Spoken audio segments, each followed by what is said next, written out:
बंधुओं, आज 18 अगस्त है। आज एक ऐसे गुमनाम भारतीय योद्धा का जन्म दिवस है जिसके युद्ध लड़ने की तकनीकी और युद्ध कौशल का अमेरिका की सेना एक मॉडल बनाकर रखी है और जिसका उपयोग वह अपने सैनिकों को, अपने अमेरिकी सैनिकों को प्रशिक्षित करने के लिए देती है, जिसमें युद्ध शैली, जिसके युद्ध लड़ने की शैली को द्वितीय विश्व युद्ध में भी अपनाया गया, जो अपने जीवन में एक भी युद्ध नहीं हारा, जिसने तत्कालीन मुगल बादशाह की राजधानी दिल्ली को 3 दिनों तक अपने तलवारों के दम पर बंधक बनाकर रखा, जो गुजरात, मालवा, बुंदेलखंड न जीतता और नर्मदा और विंध्य पर्वत के सभी मार्गों पर अपना कब्जा न करता तो भारत में सिकंदर और बाबर की तरह कोई विदेशी आक्रमणकारी पुनः भारत पे आक्रमण करने के लिए आ जाता, जिसने सीधी, अग्रिया और पुर्तगालियों को बुरी तरीके से हराया, जो अल्प समय तक ही जीवित रहा, जो कुछ वर्षों तक ही जीवित रहा, लेकिन अगर वह अपनी उम्र पूरी करके अगर अल्पायु में न मरता तो निश्चित रूप से भारत का इतिहास कुछ और होता, जिसने अपने तलवार के दम पर ग्राम से लेकर नगर तक, अटक से लेकर कटक तक, खाड़ी से लेकर पहाड़ी तक और कश्मीर से लेकर के कन्याकुमारी तक भारत भूमि के 70 से 80% भूभाग को अपने तलवार के दम पर अपने प्रभाव में ले लिया था। उस महापराक्रमी अपराजय योद्धा का नाम था श्रीमंत पेशवा बाजीराव बल्लाल भट्ट। अगर हमें व्यक्तिगत परिचय की बात करें तो श्रीमंत पेशवा बाजीराव बल्लाल भट्ट 6 फुट ऊंचे थे। उनके 4 घोड़े थे, नीला, गंगा, शारंग और औलख। पेशवा बाजीराव बल्लाल भट्ट जी के माता का नाम राधाबाई तथा पिता का नाम बालाजी विश्वनाथ पेशवा था। उनके छोटे भाई का नाम श्रीमंत चीमाजी अप्पा, जो एक बड़े योद्धा होने के साथ साथ कुशल रणनीतिकार और एक बड़े सहयोगी भी युद्धों में हुआ करते थे पेशवा बाजीराव बल्लाल भट्ट के।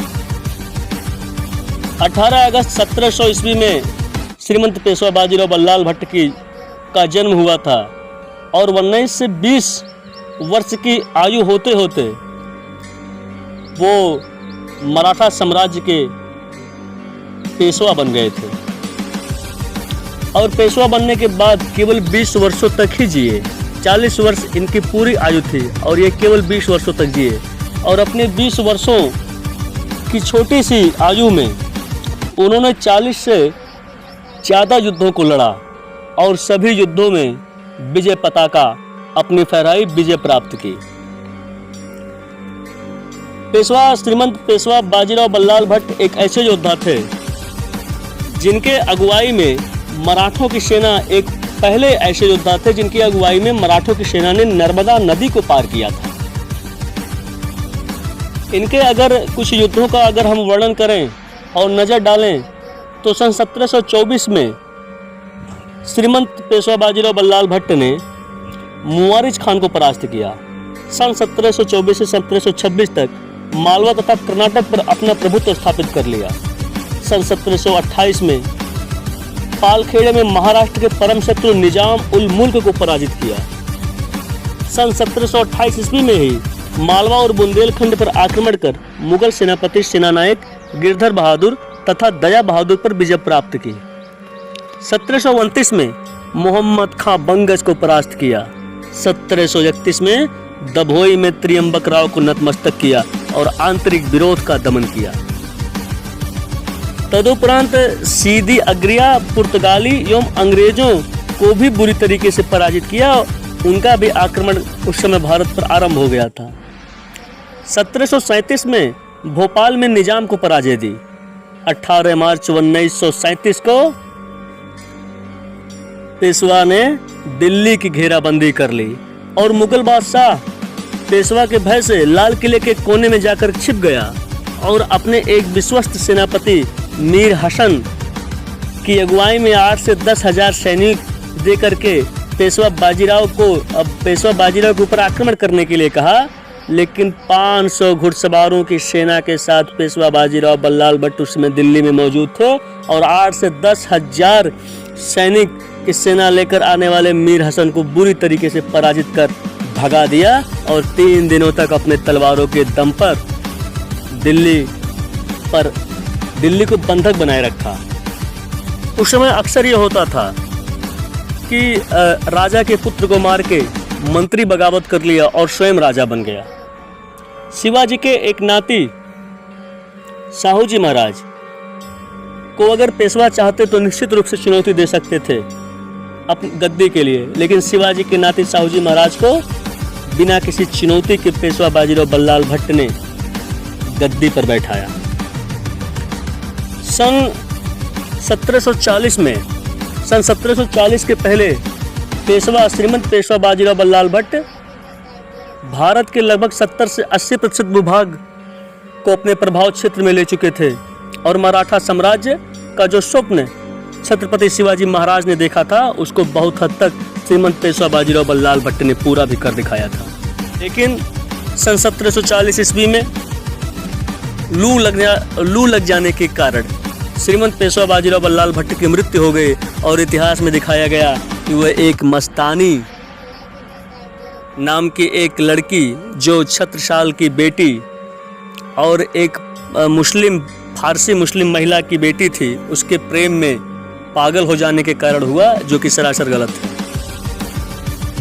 पेशवा बाजीराव के नाम से पेशवा बाजीराव बहुत धार्मिक विचार के भी थे और वाराणसी में 1735 में उनके नाम से एक घाट भी बना है जो आज भी है। कच्छ में इन्होंने एक आईना महल बनवाया, पुणे में मस्तानी महल और शनिवार वाड़ा का भी इन्होंने निर्माण कराया। द्वितीय विश्व युद्ध में ब्रिटिश आर्मी के कमांडर रहे जनरल मॉन्टगोमरी ने भी अपनी किताब हिस्ट्री ऑफ वॉरफेयर में बिजली की गति से तेज आक्रमण शैली की जमकर तारीफ की पेशवा बाजीराव बल्लाल भट्ट के, और बाद में यही आक्रमण शैली द्वितीय विश्व युद्ध में अपनाई गई। उस समय राजाओं के बराबर बैठता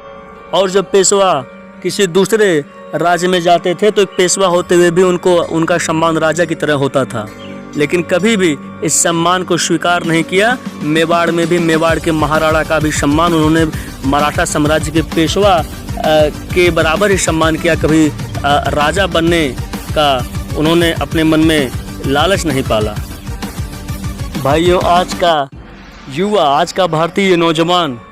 रोज day, Valentine day, chocolate day को तो याद रखता है, लेकिन अपने परम प्रतापी पूर्वजों के इतिहास को, अपने गौरवशाली इतिहास को भुलाता चला जा रहा है। निश्चित रूप से जो युद्ध देश के लिए, समाज के लिए और राष्ट्र के लिए लड़े जाते हैं, धरती पर शांति स्थापना के लिए लड़े जाते हैं, अगर ऐसे युद्धों को और ऐसे योद्धाओं को वह समाज अगर भुला देता है तो उसके आने वाली नस्लों में योद्धा नहीं कुकुरमुत्ते पैदा होने लगते हैं। और अंततः आज श्रीमंत पेशवा बाजीराव बल्लाल भट्ट के जन्म दिवस के अवसर पर हृदय की गहराइयों से उनके चरणों में कोटि कोटि प्रणाम करते हुए माँ भारती से यह प्रार्थना करता हूँ कि भारत की भूमि में इस सदी में भी कोई पेशवा बाजीराव बल्लाल भट्ट जन्म ले। जय हिंद, जय भारत, जय श्रीमंत पेशवा।